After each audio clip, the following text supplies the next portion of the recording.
One day you will find yourself outside this world, which is like a mother's womb.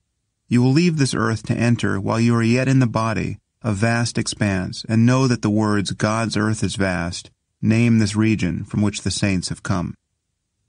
Jalaluddin Rumi.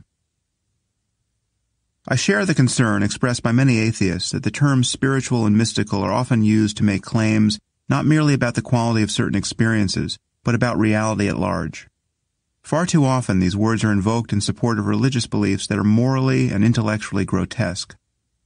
Consequently, many of my fellow atheists consider all talk of spirituality to be a sign of mental illness, conscious imposture, or self-deception. This is a problem because millions of people have had experiences for which spiritual and mystical seem the only terms available. Many of the beliefs people form on the basis of these experiences are false. But the fact that most atheists will view a statement like Rumi's as a symptom of the man's derangement grants a kernel of truth to the rantings of even our least rational opponents. The human mind does indeed contain vast expanses that few of us ever discover. And there is something degraded and degrading about many of our habits of attention as we shop, gossip, argue, and ruminate our way to the grave. Perhaps I should speak only for myself here. It seems to me that I spend much of my waking life in a neurotic trance. My experiences in meditation suggest, however, that an alternative exists. It is possible to stand free of the juggernaut of self, if only for moments at a time. Most cultures have produced men and women who have found that certain deliberate uses of attention, meditation, yoga, prayer, can transform their perception of the world. Their efforts generally begin with the realization that even in the best of circumstances, happiness is elusive. We seek pleasant sights, sounds, tastes, sensations, and moods. We satisfy our intellectual curiosity. We surround ourselves with friends and loved ones. We become connoisseurs of art, music, or food. But our pleasures are, by their very nature, fleeting. If we enjoy some great professional success, our feelings of accomplishment remain vivid and intoxicating for an hour, or perhaps a day, but then they subside, and the search goes on. The effort required to keep boredom and other unpleasantness at bay must continue, moment to moment. Ceaseless change is an unreliable basis for lasting fulfillment. Realizing this, many people begin to wonder whether a deeper source of well-being exists. Is there a form of happiness beyond the mere repetition of pleasure and avoidance of pain? Is there a happiness that does not depend upon having one's favorite foods available, or friends and loved ones within arm's reach, or good books to read, or something to look forward to on the weekend? Is it possible to be happy before anything happens, before one's desires are gratified, in spite of life's difficulties, in the very midst of physical pain, old age, disease, and death? We are all in some sense living our answer to this question, and most of us are living as though the answer were no. No, nothing is more profound than repeating one's pleasures and avoiding one's pains. Nothing is more profound than seeking satisfaction, sensory, emotional, and intellectual, moment after moment. Just keep your foot on the gas until you run out of road. Certain people, however, come to suspect that human existence might encompass more than this. Many of them are led to suspect this by religion, by the claims of the Buddha or Jesus or some other celebrated figure. And such people often begin to practice various disciplines of attention as a means of examining their experiences closely enough to see whether a deeper source of well-being exists. They may even sequester themselves in caves or monasteries for months or years at a time to facilitate this process. Why would a person do this? No doubt there are many motives for retreating from the world, and some of them are psychologically unhealthy. In its wisest form, however, the exercise amounts to a very simple experiment. Here is its logic. If there exists a source of psychological well-being that does not depend upon merely gratifying one's desires, then it should be present even when all the usual sources of pleasure have been removed. Such happiness would be available to a person who has declined to marry her high school sweetheart, renounced her career and material possessions, and gone off to a cave or to some other spot that is inhospitable to ordinary aspirations. One clue to how daunting most people would find such a project is the fact that solitary confinement, which is essentially what we're talking about, is considered a punishment inside a maximum security prison. Even when forced to live among murderers and rapists, most people still prefer the company of others to spending any significant time alone in a room.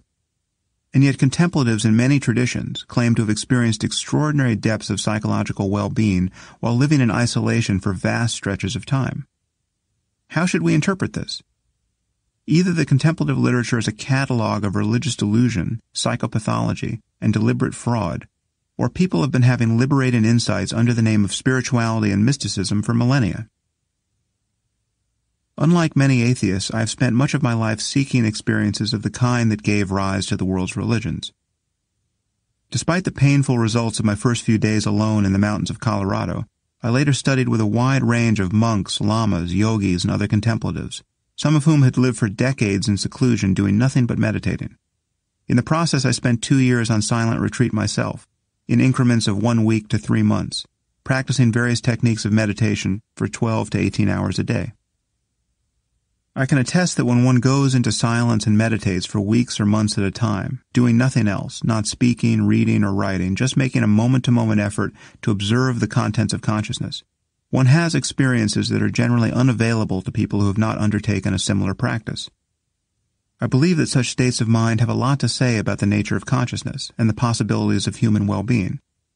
Leaving aside the metaphysics, mythology, and sectarian dogma, what contemplatives throughout history have discovered is that there is an alternative to being continuously spellbound by the conversation we are having with ourselves. There is an alternative to simply identifying with the next thought that pops into consciousness, and glimpsing this alternative dispels the conventional illusion of the self. Most traditions of spirituality also suggest a connection between self-transcendence and living ethically. Not all good feelings have an ethical valence, and pathological forms of ecstasy surely exist. I have no doubt, for instance, that many suicide bombers feel extraordinarily good just before they detonate themselves in a crowd. But there are also forms of mental pleasure that are intrinsically ethical. As I indicated earlier, for some states of consciousness, a phrase like boundless love does not seem overblown. It is decidedly inconvenient for the forces of reason and secularism that if someone wakes up tomorrow morning feeling boundless love for all sentient beings, the only people likely to acknowledge his experience will be representatives of one or another Iron Age religion or New Age cult. Most of us are far wiser than we may appear to be. We know how to keep our relationships in order, to use our time well, to improve our health, to lose weight, to learn valuable skills, and to solve many other riddles of existence. But following even the straight and open path to happiness is hard. If your best friend were to ask you how she could live a better life, you would probably find many useful things to say, and yet you might not live that way yourself. On one level, wisdom is nothing more profound than an ability to follow one's own advice. However, there are deeper insights to be had about the nature of our minds. Unfortunately, they have been discussed entirely in the context of religion, and therefore have been shrouded in fallacy and superstition for all of human history. The problem of finding happiness in this world arrives with our first breath, and our needs and desires seem to multiply by the hour. To spend any time in the presence of a young child is to witness a mind ceaselessly buffeted by joy and sorrow. As we grow older, our laughter and tears become less gratuitous, perhaps, but the same process of change continues. One roiling complex of thought and emotion is followed by the next, like waves in the ocean. Seeking, finding, maintaining, and safeguarding our well-being is the great project to which we are all devoted, whether or not we choose to think in these terms. This is not to say that we want mere pleasure or the easiest possible life. Many things require extraordinary effort to accomplish, and some of us have learned to enjoy the struggle. Any athlete knows that certain kinds of pain can be exquisitely pleasurable. The burn of lifting weights, for instance, would be excruciating if it were a symptom of terminal illness. But because it is associated with health and fitness, most people find it enjoyable. Here we see that cognition and emotion are not separate. The way we think about experience can completely determine how we feel about it. And we always face tensions and trade-offs. In some moments we crave excitement and in others rest. We might love the taste of wine and chocolate, but rarely for breakfast. Whatever the context, our minds are perpetually moving, generally toward pleasure or its imagined source, and away from pain. I am not the first person to have noticed this. Our struggle to navigate the space of possible pains and pleasures produces most of human culture. Medical science attempts to prolong our health and to reduce the suffering associated with illness, aging, and death. All forms of media cater to our thirst for information and entertainment. Political and economic institutions seek to ensure our peaceful collaboration with one another, and the police or the military is summoned when they fail. Beyond ensuring our survival, civilization is a vast machine invented by the human mind to regulate its states. We are ever in the process of creating and repairing a world that our minds want to be in. And wherever we look, we see the evidence of our successes and our failures. Unfortunately, failure enjoys a natural advantage. Wrong answers to any problem outnumber right ones by a wide margin, and it seems that it will always be easier to break things than to fix them. Despite the beauty of our world and the scope of human accomplishment, it is hard not to worry that the forces of chaos will triumph, not merely in the end, but in every moment. Our pleasures, however refined or easily acquired, are by their very nature fleeting. They begin to subside the instant they arise, only to be replaced by fresh desires or feelings of discomfort. You can't get enough of your favorite meal until in the next moment you find that you are so stuffed as to nearly require the attention of a surgeon, and yet by some quirk of physics you still have room for dessert.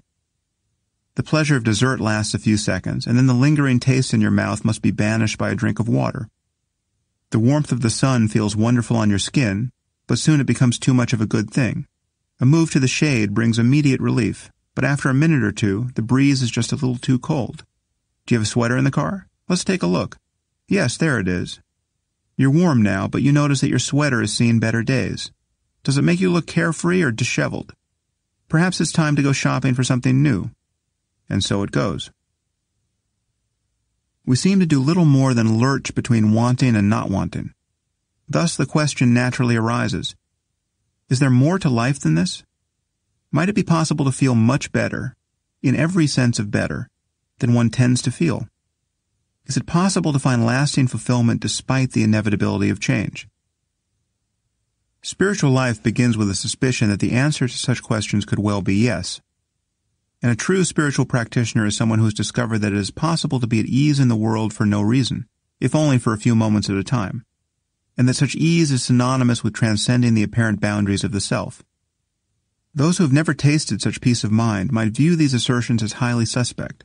Nevertheless, it is a fact that a condition of selfless well-being is there to be glimpsed in each moment. Of course, I'm not claiming to have experienced all such states, but I meet many people who appear to have experienced none of them, and these people often profess to have no interest in spiritual life. This is not surprising. The phenomenon of self-transcendence is generally sought and interpreted in a religious context, and it is precisely the sort of experience that tends to increase a person's faith. How many Christians, having once felt their hearts grow as wide as the world, will decide to ditch Christianity and proclaim their atheism? Not many, I suspect. How many people who have never felt anything of the kind become atheists? I don't know, but there's little doubt that these mental states act as a kind of filter. The faithful count them in support of ancient dogma, and their absence gives non-believers further reason to reject religion. This is a difficult problem for me to address in the context of a book, because many readers and listeners will have no idea what I'm talking about when I describe certain spiritual experiences, and might assume that the assertions I'm making must be accepted on faith. Religious readers present a different challenge. They may think they know exactly what I'm describing, but only insofar as it aligns with one or another religious doctrine. It seems to me that both of these attitudes present impressive obstacles to understanding spirituality in the way that I intend. I can only hope that whatever your background, you will approach the exercises presented in this book with an open mind.